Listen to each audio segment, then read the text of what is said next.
Muito bem. Donc,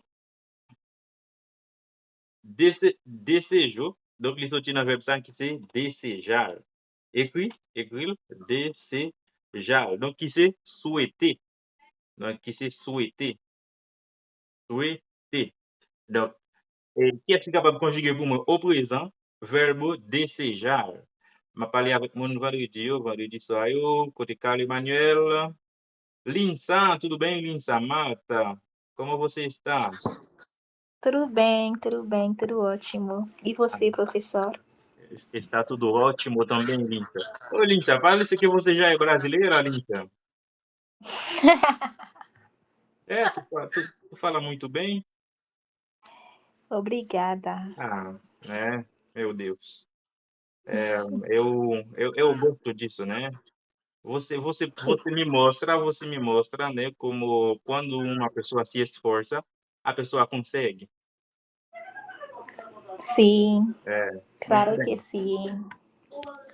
Ok, peraí, e você, Mata, tudo bem, Mata? Jada, Stali, Toyo, eu tô cumprimentando todo mundo hoje, né? Eu tô muito feliz, gente, vocês percebem? Não estão aqui? Profe Lourenço. Sim, estou aqui. Que bom, Stali. Bem-vinda, Stali. Toyo também. Sim. Que bom. Ok, gente, vamos lá? Cleovô, Boa. Tô Cleovô, gostando boa noite muito. a você também. Ok, Você é nosso bem.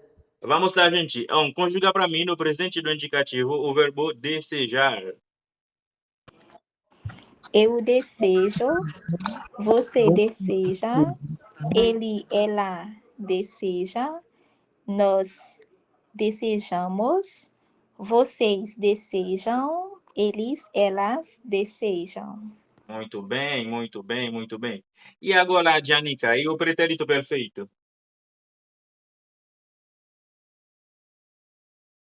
Quem consegue no pretérito perfeito? Eu desejei, você desejou, ela desejou, nós desejamos, vocês desejaram, elas desejaram. Ok, Kunyaga, c'est du faire ça. Jean, en fait, moi t'es al la caille Jean, moi t'es well malade, m'te souhaité pour le faire mieux. On a le peuple. Et nous allons pour 4 mois dans le cours là, donc nous supposons qu'on parle correctement portugais. On a les traduire ça pour moi bien rapide.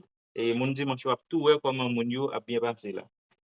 On a les monter à la caille Jean, monter well malade, m'te souhaité pour le faire mieux.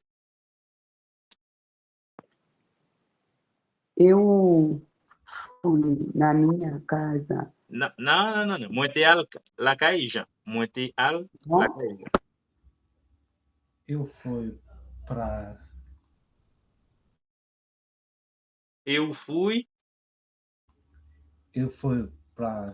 sua casa de Jean, não? ainda não. Quase. Ejão. Eu fui. Eu já escrevi, né? Eu fui. Eu fui na. Leu ela caiu o mundo ser na, ok? Na casa. Eu Na fui casa de na João, casa do João. Do João. Meteu ele malado. Eu vejo. Francisco, Não? não conjuguei verbo ver. Pretérito perfeito. Meteu ele malado. Eu veio, Eu vi. Meteu ele malado. Eu vi. Ele está doente. Eu vi doente. ele. Está doente, não? Meteu ele malado. Eu vi ele. Eu vi ele estava doente, né? doente, moi te souhaité ele faire mieux. Eu desejei Desejei, ele Aham. Eu melhorar. desejei eu te desejei melhoras, Eu Melhorou. desejei me melhora melhoras. Aham. ao João. Fala ele. Fala Oh, para ele. ele. ele, ok. Para ele. Vamos lá?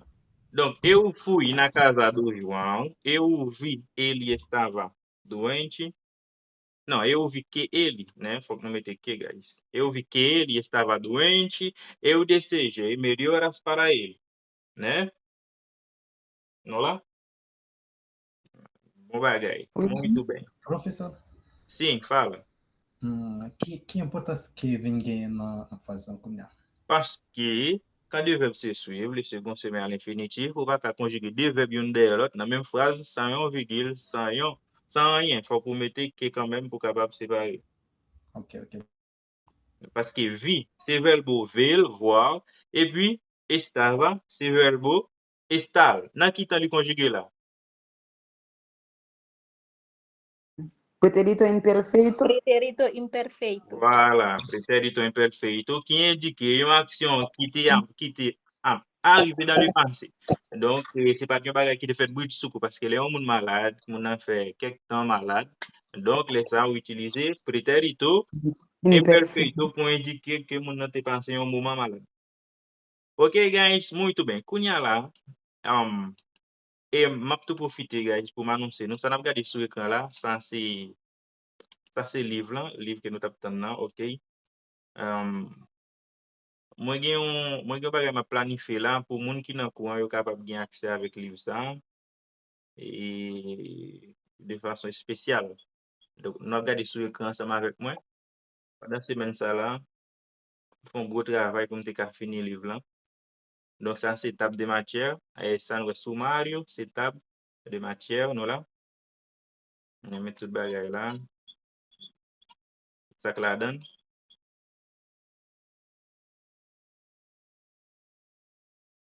Donc moun dimanche semaine passée nous t'a travaillé dans cause ça on songe.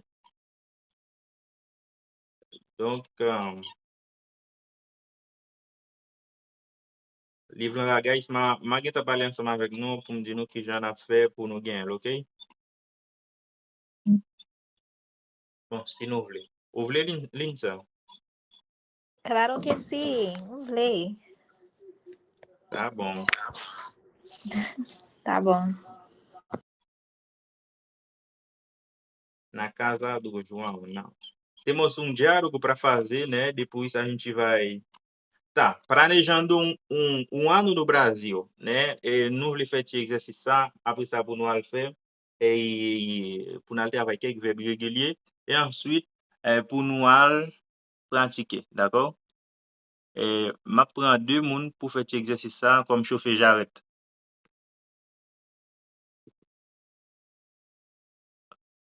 Qui est-ce qui voulait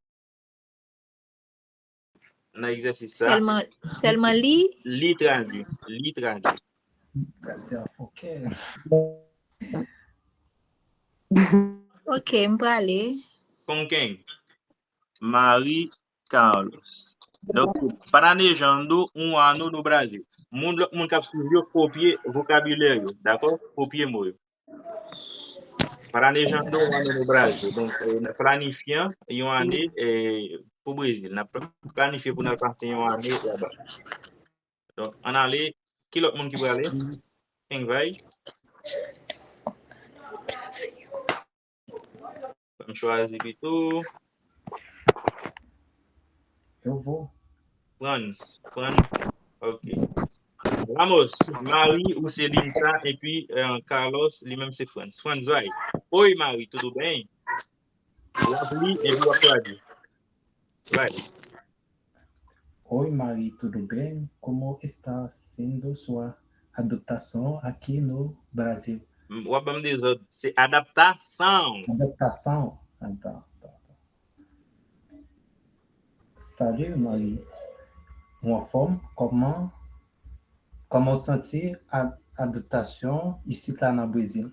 Como a adaptação aí ici no Brasil? Oi, Carlos. Estou gostando muito, mas ainda estou aprendendo os dias da semana, os meses e até as estações do ano. Às vezes, eu me confundo um pouco. Salut, Carlos. Mwen remel an pil. Men mpoko apren jou semen yo, mwa yo, jiska sezon. E même saison na année. E même saison nan ane yo. Parfois, m konfon yo un tout petit peu. Carlos, entendo. Eu entendo. Professor, Eu entendo que praticar comigo podemos conversar sobre o calendário brasileiro. Uma companhia ouvre pratiquer avec moi. Nunca falei sobre calendário, se calendrier. Isso. Tá.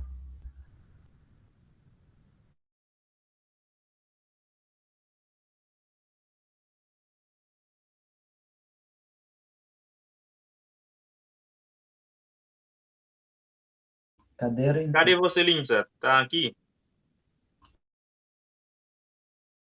Oh, excusez, oui, m'a appelé li sou silence pa dwe sa. Tá. Claro. Porque você fosse dormir, né? Não, claro, eu adoraria. Aqui no Brasil, a semana começa no domingo ou na segunda-feira? Bien sûr, m'da preme sa. Ici no Brasil, semaine nan komanse le dimanche ou bien le lundi? Normalmente, consideramos que a semana começa na segunda-feira. Olha só, segunda-feira, terça-feira, quarta-feira, quinta-feira, sexta-feira, sábado e domingo. Normalement, nous considérons semaine commencer lundi, garder seulement lundi, mardi, mercredi, jeudi, vendredi, samedi e dimanche. Entendi. Segunda, terça, quarta, quinta, sexta, sábado e domingo. E os meses do ano? On comprend. Dimanche, lundi, mardi, non, lundi, mardi, mercredi, jeudi, vendredi, samedi e dimanche. E moi nan ane yo? Muito bem. Capela, na plan de outro mundo pour continuer. Ok, quem vai? Eu. Eu quem?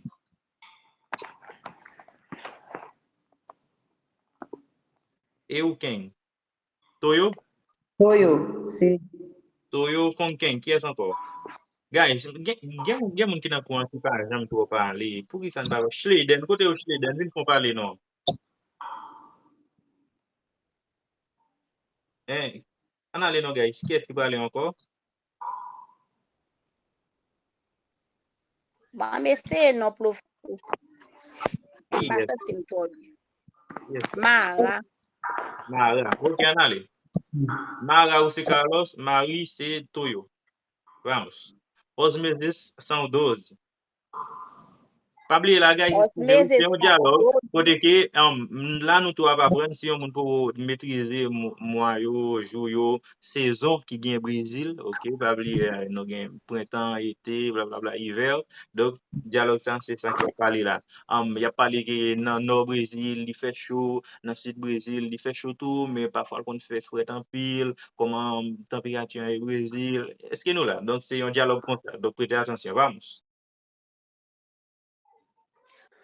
Os meses são 12. Janeiro, fevereiro, março, abril, maio, junho, julho, agosto, setembro, outubro, novembro e dezembro. Mois na 12 mois l'année yo c'est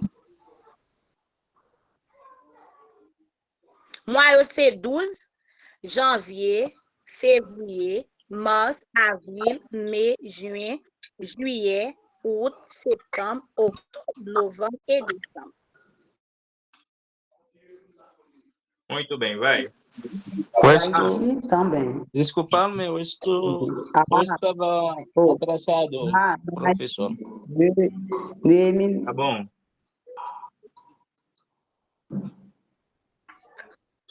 Vamos. no Haiti também são 12, mas os nomes são um pouco diferentes e as estações do ano. Haiti tu c'est 12, mais non yo tinha diferente. E as estações do ano. Esse sonho na ano.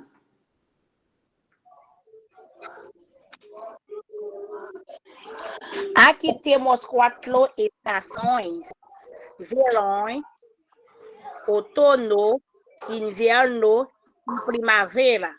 Mas no Brasil, como o país é grande, as estações variam pouco de região para região. Lá no G 4 saisons: Été, été, outono, hiver. été, outono, hiver e printemps. Isso.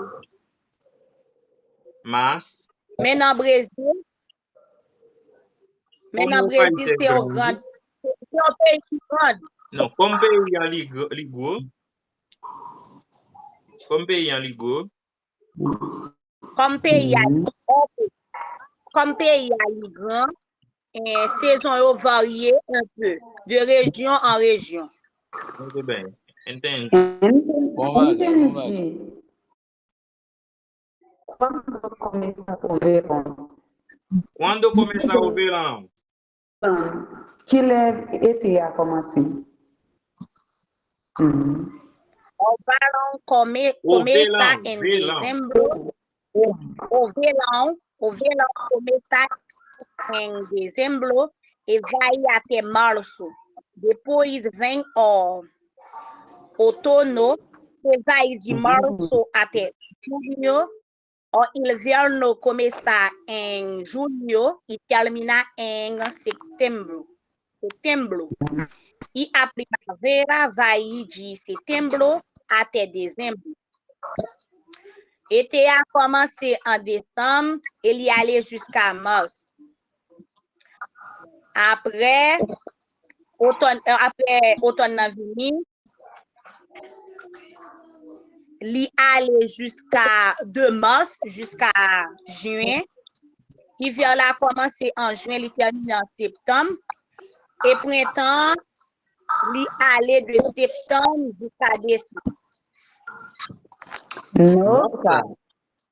Nossa, le moun nan di nossa, guys, c'est pour moun nan ta di so dim la.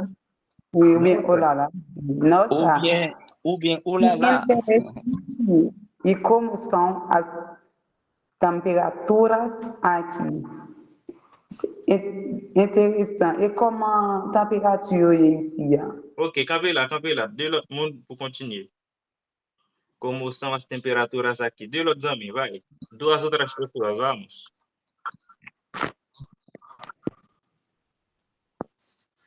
No verão. Neemi avec qui est? Com quem? Ai. Ma pessoa. Kerlanda Leon. Ok, Kerlanda c'est Marie. Então, vai lá. No verão. Neemi, no verão. No verão faz muito calor, especialmente em janeiro. Especialmente em janeiro e fevereiro. Em março, quando começar o outono, as temperaturas começam. As temperaturas começando a cair um pouco. En été, il fait un peu de chaleur, spécialement en janvier, février. En mars, quand l'air commençait il commençait en automne. Température commençait à tomber un petit peu.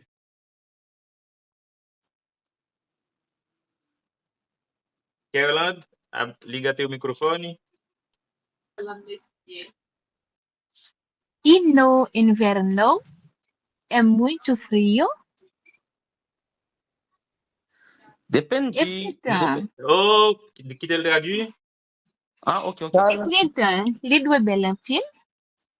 Não, e no inverno? Não. Hiver.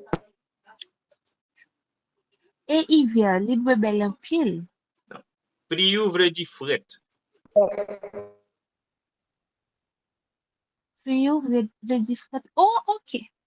E na saison hiver, est-ce que ele fait fret en pile? Isso. Yeah, ok. Depende da região. Depende da região. En portugais, Erlan, il place devant moi, il prononce avec un son qui fort. Desculpa. H. Depende da região. Ok, obrigado. Ok. Depende da região. Aqui no Brasil, aqui no sul do Brasil, julho e agosto costumam ser os meses mais frios. Mas no norte, o inverno não é tão frio assim.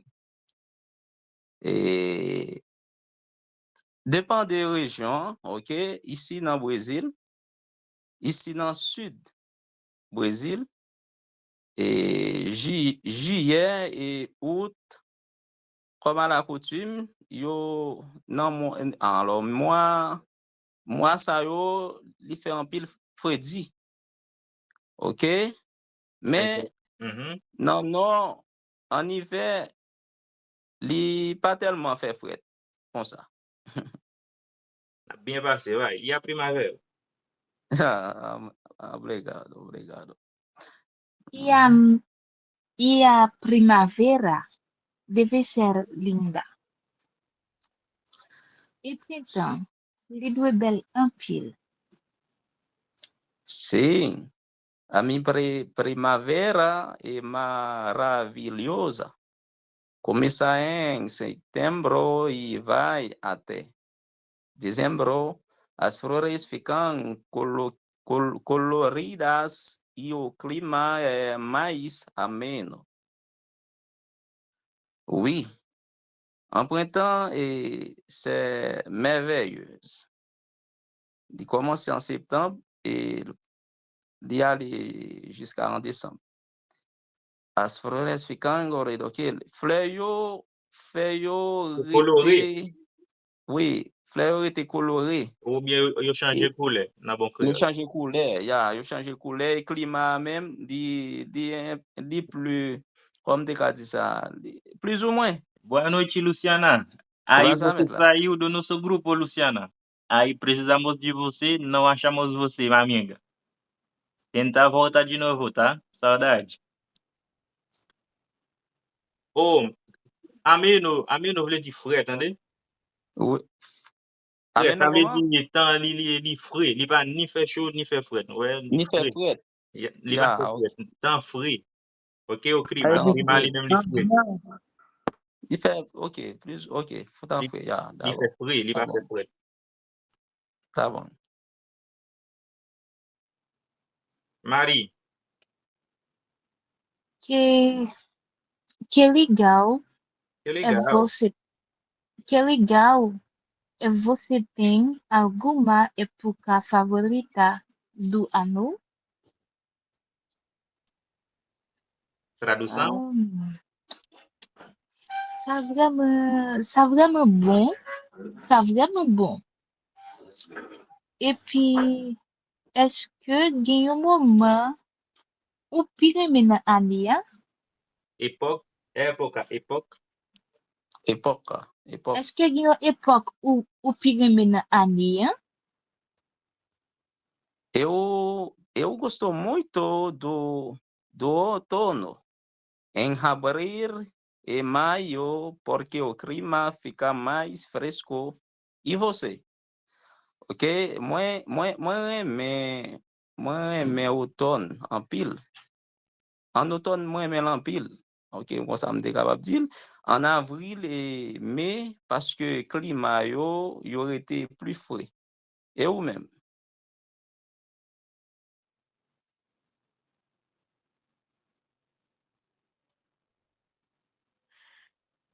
Comment le Acho. premier mot professeur?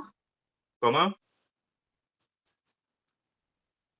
Comment Oui, on dit? comment c'est Acho, prononcer? C'est acho? Acho. Ok. Acho que vou gostar do verão porque adoro Praia. praia no Haiti. O clima também é quente, Quente. quente, quase o ano todo.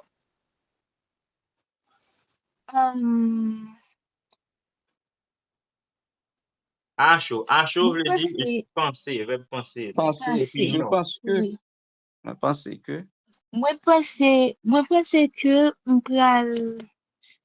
que m'pral profiter été, hein? Non, eu vou C'est gostar, ça? verbo gostar. Aimer. Aimer. parce que eu reme été, Pardon? parce que moi reme été, parce que m'adore plage. Não. Não. Eu vou gostar, futur simple, ok? Eu acho que eu vou gostar do verão, donc moi penser que m'pral Donc, Moi aimer pense que été. m'pral profiter été, hein? C'est ça? Non, aimer, gostar, verbe aimer. Moi Ok, penser que m'pense m'pral que aimer. m'pral reme été, hein? Isso, Parce que moi reme plage. isso. Tá bom. En Haïti, tan chaud presque toute année. Muito Ou bien bem. il fait chaud pendant toute année, c'est ça? Isso. Ótimo. Verdade. Podemos marcar de ir à Tá praia bom, no Luciana, tá bom. próximo Aí se domingo. você, eu não sei se você vai estar C'est presente amanhã vérité. também. Pode passar, pode vir Nous conversar capables de conosco, marcher, tá? aller dans la plage et tous les dimanches aussi, non, bah, no próximo. No próximo. Na prochaine. Próximo. Próximo. Próximo. Oui, próximo. Obrigado. Próximo. Domingo. Aí de prochaine. Prochain. Na prochaine dimanche. Prochaine dimanche, bah. Nou kapab, ok, podemos marcar, ça veut dire nou kapab planifiye. Podemos marcar, nou ka planifiye pou nou ale nan plaj dimanche On aller prochain. dans la plage dimanche prochain. Yeah. Ah bon. Obrigado. Flofé, Sim. bonne question. Kinti vle di chaud? Oui. Kenchi vle di chou. Kenchi. Oui, Kenchi. Chaud. Ok. Sim, show. Ah, então tá, Luciana. Então, uma outra vez, tá Maria. bom? Não tem problema não. Boa ideia. Boa ideia. Boa ideia. Que dia é hoje mesmo?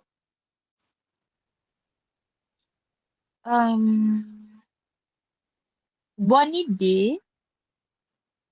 Que jolie jeudi. Hoje é quarta-feira, dia 12 de março. Dia c'est mercredi. Ah, nós vamos até 12 março. 9h30. 9h30. Isso. Ótimo. Então, Ótimo. ótimo. Então, nos vemos no domingo. Vou marcar no meu calendário. Ça, c'est Ótimo vle di en forme, Super. li capable vle di très En bien. forme. Vous comprenez? Super tout. Au revoir. OK, très bien. Après ça, Então très vle di bien. eh bien. Então vle di eh bien. OK, très bien. Eh bien, l'après dimanche, ma ajouter dans agenda moi. Isso, vou marcar no meu calendário, mbral marquer na agenda, calendrier. Calendrier. Oui, oui. Combinado. Maria, até domingo. Até domingo, Carlos. Temos de graduar. Combinado, Chamet. Combinado, mas se conclui como nous dit, né? Ok, comme c'est dit. Ok. On va dire finalement tout. Yeah.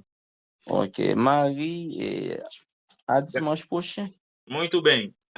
Guys, não foi bel effort, oui? Professeur, Sim. combinado, est-ce que elle dit combiner tout? Non, c'est pas nécessaire. Isso, o livro é de combiné? Combiné, donc, combinar, ele só tinha verbo combinar, né? Combinar. Eu vou combinar com você, mbral, Léo dit là que li un petit genre étrange, par exemple, mbral combiner ensemble avec. Oh, né? professeur, Mais- en français, il dit ça, c'est match. Ça veut dire ensemble, ça veut dire Faut bien planifier. Marché conclu, il tout veut ça. dire ça, c'est match. Guys, on a parlé ensemble avec vous, on a dit combinado, ça veut dire marché conclu, ok? Ça c'est-à-dire, Oui. pas oublier, dans langue, dans linguistique, on pas traduit mot par mot, on traduit Par mot. idée par idée par Isso. idée. C'est ça, les Isso. cultures, ok? Isso. Donc, combinar, excusez-moi, combinado, il sorti dans verbe ça qui c'est combinar, ok? Donc, les gens du combinado, c'est marché conclu. Par contre, si nous traduisons, Jean Lta et en créole, donc combiner, il n'a pas fait sens parce que nous ne parler comme ça. Est-ce que nous comprenons? Isso. Nous on dit marché conclu, eh bien, tête fouette, eh bien, Jean nous dit, et pas ça nous on dit, eh bien, c'est comme ça vous traduisez. Exato. Voilà. Exatamente. Então tá. E aí, gente, vocês gostaram desta atividade? Gosto. Sim. Tá. E aí, vocês querem fazer uma outra atividade assim? Depois a gente vai nos verbos? O que vocês acham? L'autre monde qui peut côté clique. Bom, pessoal, enquanto eu estou procurando a outra atividade, quem gostaria de me dizer quais são os meses do ano? Os meses do ano são janeiro, fevereiro, março, abril, maio, junho, julho, agosto, setembro, outubro, novembro, dezembro. Muito bem. Muito bem. Agora eu quero duas pessoas que não falam muito na minha aula. Besoin de monde qui pas trop aimer parler, qui pas trop parler. Parce que je dis là que me content ma vie tout le monde parler. Je dis pas parler avec nous, mais en amis plutôt. Donc deux monde qui pas trop parler avancer. M'a participé, professeur. Muito bem, mas Dalina quando ele vai já parler. Vous voulez lire tout, professeur? Vous voulez essayer? Non, je ni dans groupe, dans classe dimanche. Dimanche, bon, capable? On va parler. On va suivre. Non, Kali? On va suivre, on va participer. Vous comprenez? Ah, ok. Voilà. On va parler. On allait Magdalena Conquin avec Max, docteur Max. On allait. Então, olha aqui, no quando você não vive lá caiu o mundo, você sabe quando você chegar na casa de alguém e não começa a felicitar o mundo, começar a cumprimentar a pessoa, às vezes vocês gostam de uma coisa, para não é um bagay, né? Tem aquela fofoca, né? Para quando você tributar. Então, é isso. É isso, né? Vamos fazer nesta atividade. O importante é aprender os vocabulários. Ça que é importante, c'est aprender vocabulário, d'accord? Donc, aprendre mots para que vocês possam usar na sua realidade. Donc, aprendre mots pour capable utiliser na realidade pour. Par exemple, arriver là, quand un monde songe qui gens pour dire en portugais, ok? Pas oublier, guys, c'est important en pile pour nous apprendre à réfléchir en portugais. Est-ce que nous comprenons? Juste imagine au Kounia, après l'exercice ça, ou river la caillou moun, donc qui gens que wap dire, qui gens wap dire bagay, oh, seu quarto é muito bonito, e esse quadro aí, achamos vraiment belle, e tableau ça, ah, aqui é você quando você era criança, donc ça c'est o mesmo l'autre petit monde, nous on dit ça ou pas vrai? Então, vamos lá. Matt, você é Carol, João, você é João, Les voix mauvais en pile, mettre là. comment? Les voix mauvais en pile. Non, livre là mauvais, livre là pour ses connes. Ah, parabéns. Muito obrigado. Vamos lá, Anali. Nada. Magdalena. Oi, João. Mwen ka komanse avan, met. Oui, commencez avant, non, querida. Sans problème. Quando eu campei, não vai avançar. Fala. Oi, João. Como vai você? Oi, João. Como vai você? Traduction? John Moavle di, met. Écoutez. Salut, Jean. Comment vas-tu? Ok. Salut, Jean. Comment vas-tu? oi, Carlos. Eu vou bem. E você? Salut, Carlos. Muito bem. Eu mesmo? Tá bien, estou bem. Obrigado. Que casa bonita. A sua a porta é azul. As janelas são grandes. São grandes.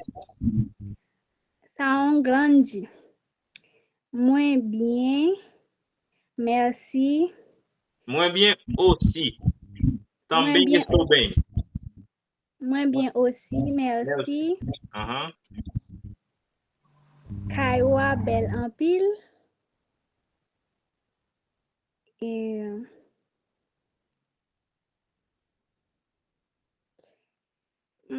Mba começar, met. Não ka di chame eu tô meto bem. A porta, querida. A porta. Porta.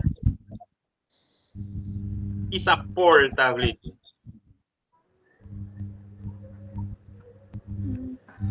Porta de porta. Azul de bleu. Porte lá, bleu. E as janelas são grandes. E puis fenêtre gros ou bien grand. Janela, c'est fenêtre. Janela, donc c'est plusieurs fenêtres, pas vrai? Né? Bien, dá pra dizer, met. Commencez a porta. Allez là, a porta.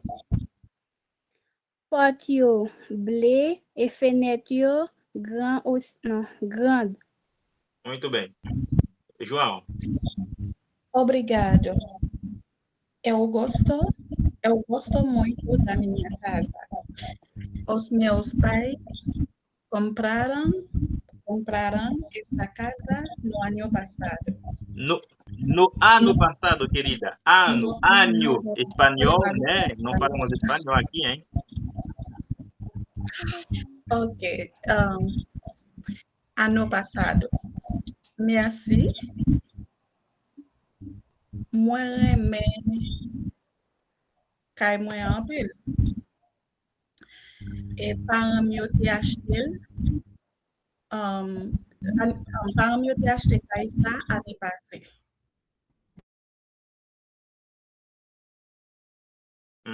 Que legal. Que legal. Quem vai aqui? Magdalena. Cadê ela? Cadê você? Bom, ela não tá aqui. Alguma outra pessoa quer assumir o lugar dela? me retirer micro, Então, vamos, rápido. Que legal a sua sala é A sua sala é bem espaçosa. bem espaçosa, o sofá é confortável. O sofá é confortável. É confortável.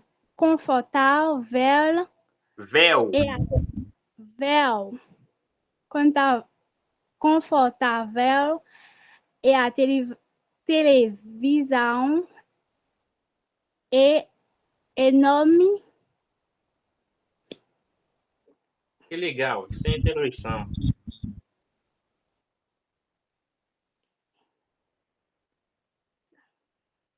Isso é legal de dizer, professor. Legal, veut dire interessant. Intéressant. Salon vraiment intéressant. Il y a un pile non, un pile non. Não, Espaço. que legal, isso é interessante. A sua sala é bem espaçosa. Donc, salon ali é spacieuse. Donc, salon ali é grande. Ok? Espaçosa, né? O sofá é confortável. Donc, canapé ali confortável. E a televisão é enorme. Televisão ali enorme. João. Sim, nós adoramos ficar aqui. O meu irmão sempre assiste a uns jogos de futebol nessa televisão. Oui.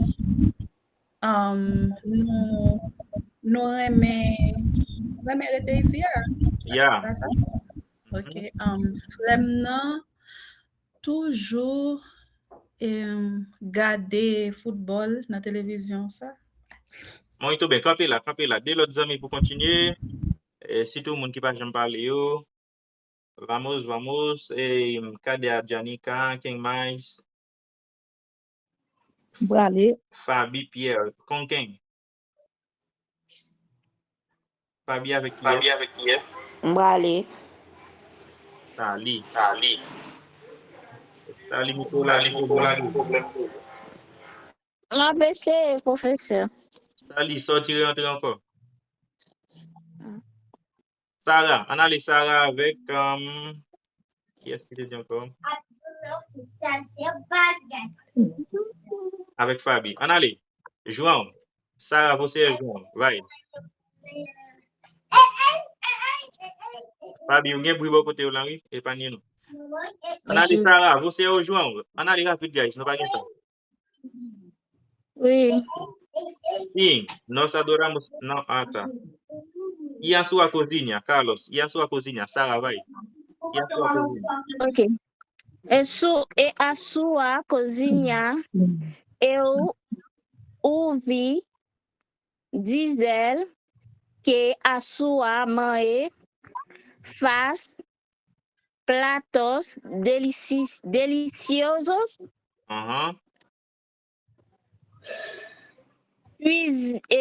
Cuisine.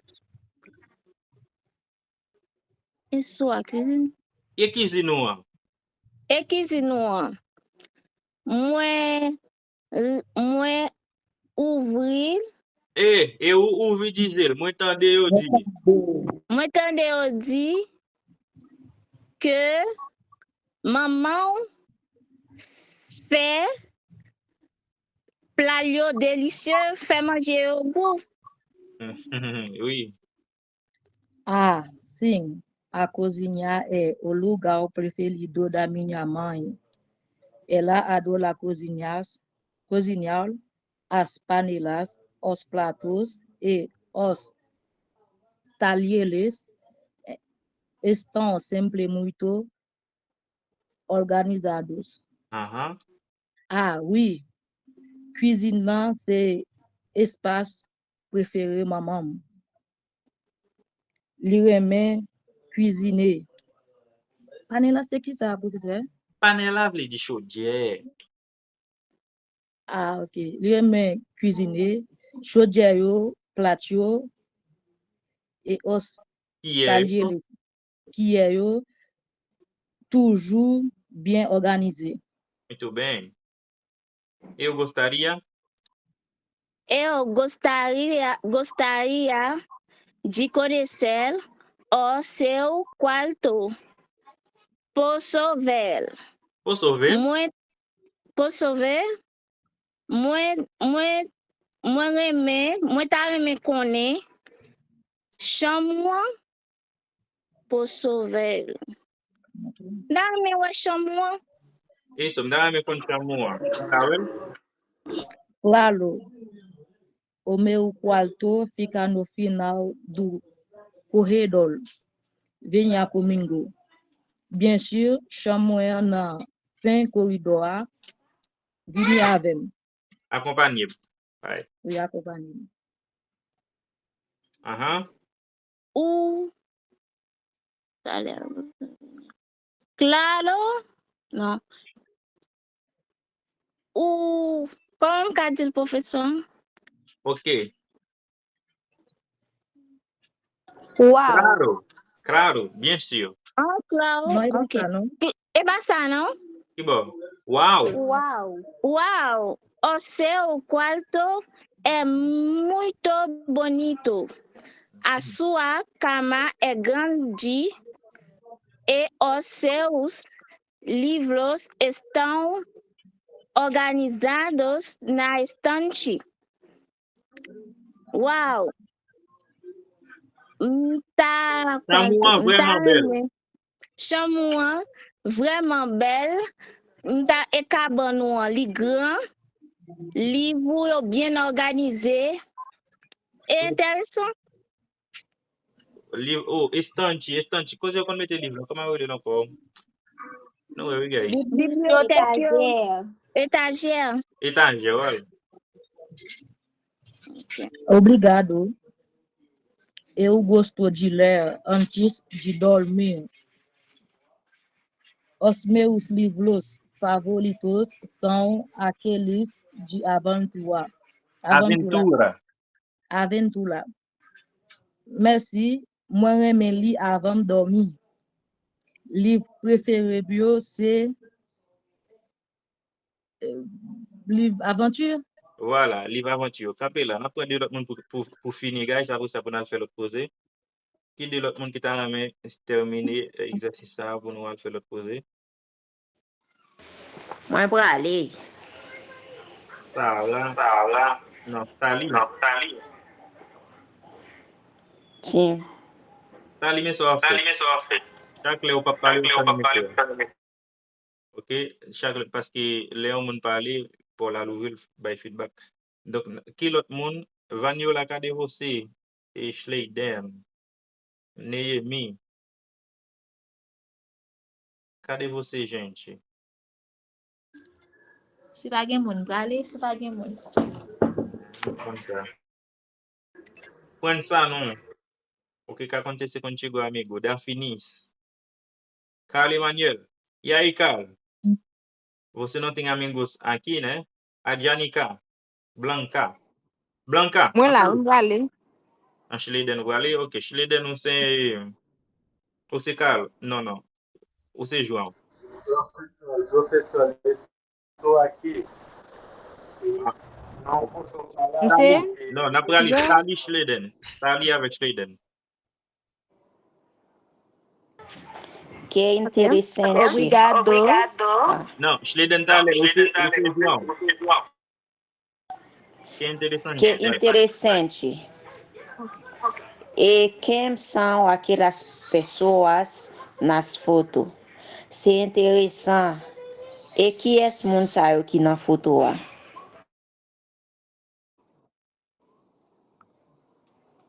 São os meus amigos e a minha família. Eu gosto de guardar boas memórias. Memórias.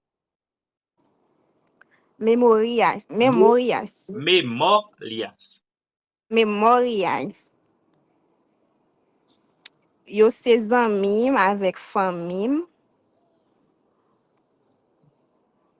Moi, me gade. Moi, me gade bon souvenir yo. Isso. Moi, me gade yo comme memory ou bien comme souvenir? Bon souvenir. Ok, comme bon souvenir. Anali. Muito legal, João. A sua casa é incrível. Parabéns.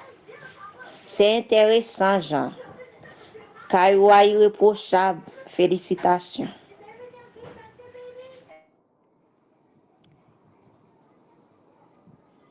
Obrigado, Carlos. Vamos lá para a sala. A minha mãe fez bolo de chocolate. A minha mãe. A minha mãe fez bolo de chocolate. Muito bem. Fala. Tradução. Merci, Carlos. On a dans salle là, maman fait un bouillon chocolat. Non, bolo vle di gâteau, guys. Entendez? Un gâteau chocolat. Un bouillon chocolat.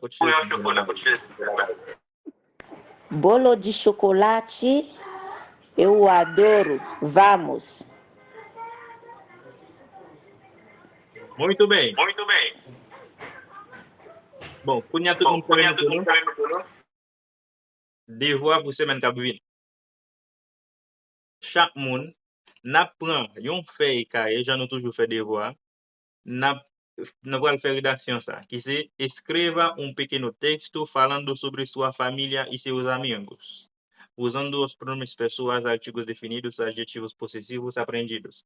Donc, que ça li? Ou écrit un texte, ou parler de famille de ou dans texte là, ou écrit dans un cahier, donc c'est même qu'a venir pour présenter. Par exemple, eu sou Luvens, na minha família é composta por 2 pessoas, 13 pessoas, para mim ganha 3 moun, 10 moun. Eu sou o mais velho, donc moi plus grand, on prend sou dernier, ou do dernier, sou un deuxième, ou dit eu moro aqui no Brasil com a minha família, mas vivo Brasil avec famille, parce que Brésilien eu toujours posé question ça. E sua família está no Haiti ou está no Brasil? Você mora com quem aqui? Eu toujours poser question ça. On prépare pour vous. OK? Nous comprenons devoir? Donc, combien de lignes? Nous avons 8 lignes pour PPT. OK? 8 lignes pour PPT. Est-ce que nous avons des devoirs? Répondez-moi encore, s'il te plaît. Nous dit, moi, par devoir rédaction qui c'est escreva pequeno texto falando sobre sua família. On va commencer texte là pour dire, mais qui est souillé? Combien de monde? Famille pas bien 10 moun, moi c'est plus grand, moi c'est plus petit, je pas connais. Eu moro aqui no Brasil, moi vivo Brésil avec famille, ou bien pas vivre Brésil avec famille, moi Brésil avec sœur, avec cousine, moi cousin, parents Haïti, moi gen frère en Haïti, ça plus petit, est-ce que là? Donc tu causes ça. Et puis ou capable de parler des amis autour, si vous voulez parler de vos amis, activité qui sont fait, ou parler de où? OK, on parle de où? Une façon pour nous capables améliorer le vocabulaire, une façon pour nous habituer avec l'anglais. À chaque fois nous fait devoir ça, c'est une façon pour nous adapter cerveau nous avec portugais. Nous là, semaine qui venir pour chaque monde qui veut devoir dans main pour présenter correctement. Pas oublier comment pour nous faire vendredi, moi dis vendredi, pas dit ni demain ni pendant semaine. Vendredi avant qu'on commence pour tout le monde voir devoir sur groupe là pour nous capable présenter. Tudo bem, você se entende? Tudo bem. Entendi. OK, meus amis, s'il vous plaît, faites screenshot ça pour moi. Et quand ça, me fait pour moi t'as le temps de parler monde qui fait parce que va aller faire des voix. On est nous, oui. Pas relire ça.